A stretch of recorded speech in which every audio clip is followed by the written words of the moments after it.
Ladies and gentlemen, my name is Moliminous, and I, if you don't know, am currently in the United States of goddamn America. We are famous for freedom. The most incarcerated people, yes I know, those are two very contradictory things, high caloric foods, and a mass shooting to go along with every day of the week, cause goddamn it, you will never take my guns away. Doesn't matter if the kids have to die, alright, I will die on this hill.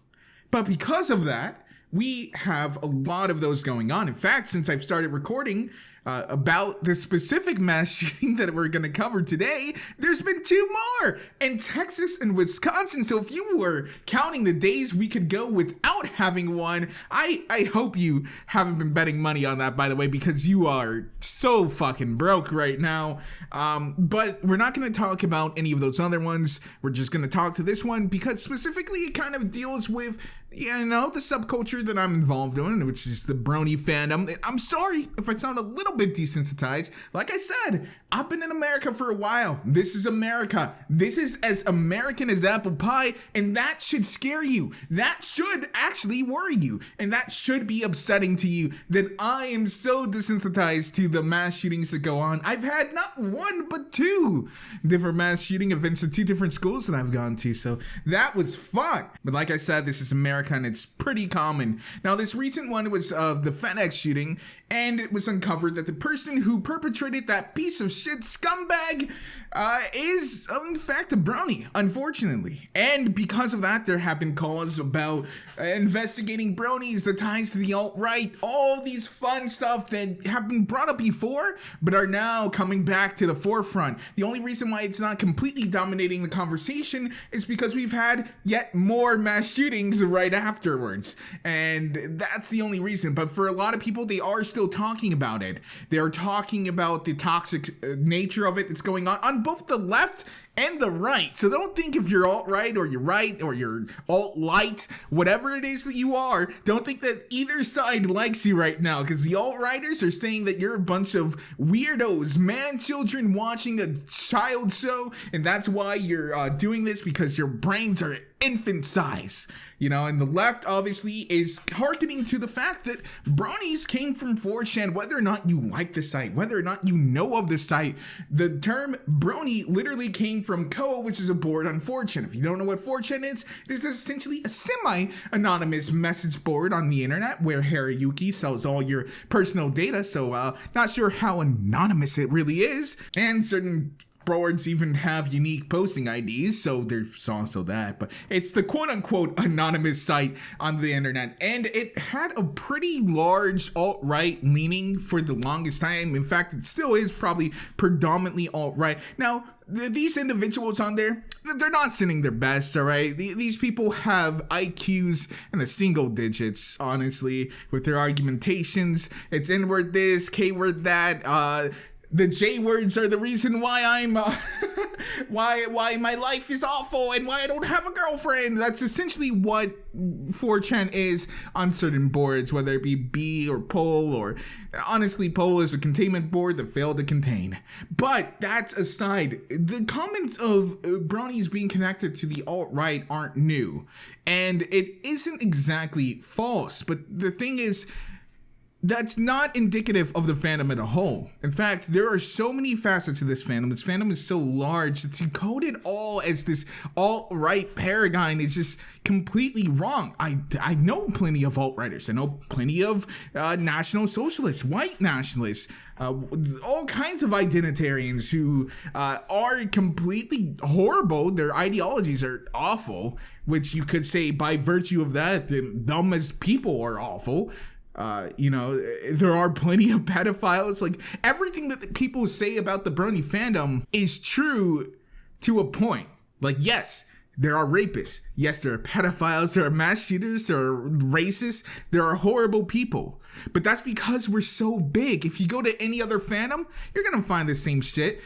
We have weeaboo mass shooters. We have all these other exceptional individuals doing horrible shit in the world who are associated with various other fandoms. And I feel like one of the things that we are doing right now is we're scapegoating the true problems and true solutions that we could come up with to blame something that isn't actually the core problem. It's not that people are watching a show for kids. If you've watched MLP for any amount of time, you understand that the storylines and a lot of the character development isn't something that is overtly childish. It's not something like Pound Pumpies.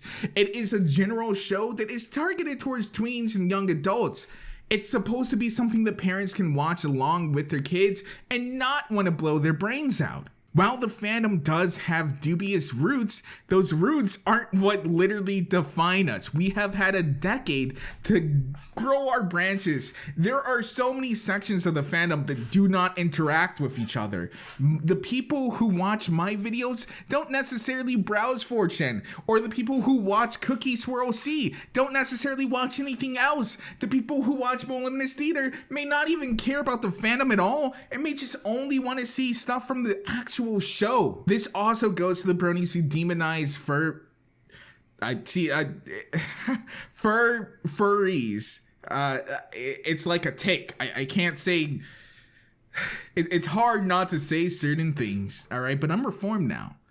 I know some of you probably aren't in America, but this is an issue that seems uniquely addressed towards us with as many mass shootings as we have. Plenty of other shootings have gone on other places who are pretty tragic. I can think of quite a few off the top of my head in recent time. But America seems to have an ongoing issue with this, and instead of addressing the problems and the causes, we've always gone back to blaming things like rock and roll, doom, just video games in general. It's not these things. Being a brony doesn't make you violent. The show is about love and tolerance. And yes, I understand saying that the show is about love and tolerance doesn't really stop people from understanding that there is a pretty big racist and sexist component to the fandom as well. There's plenty of that going on. We do appeal to sometimes the lowest common denominator. There are plenty of awful people in the fandom. I'm not saying we're angels. I don't think anyone thinks we are. But the fandom is big and expansive. These people are not Nazis or racist or sexist or rapists because they're bronies.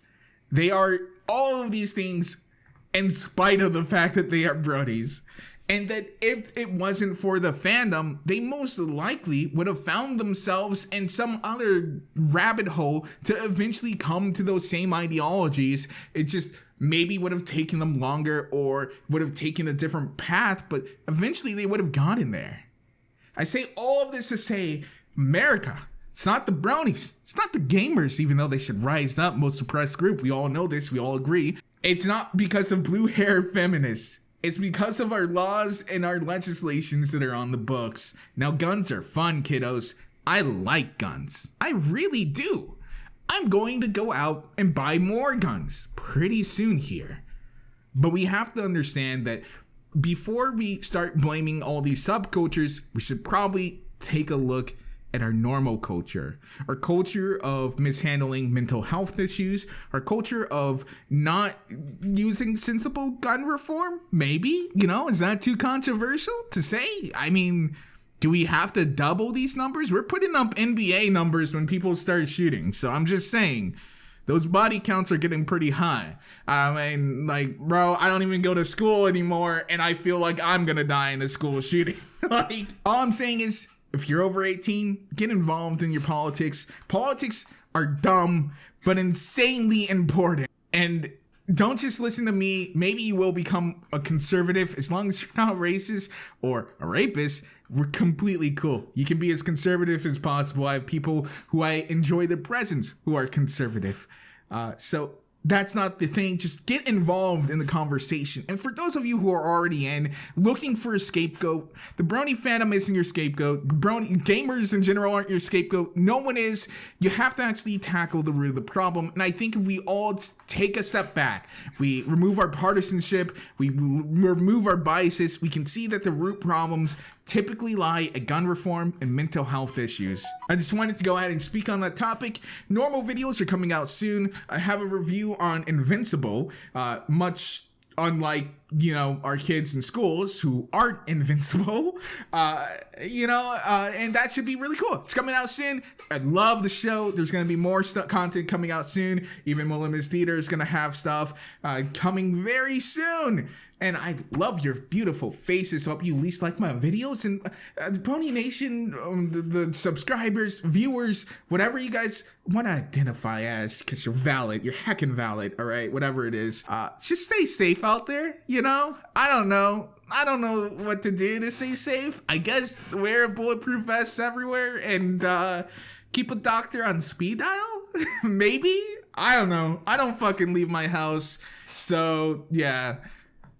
And I will see you guys in the next one.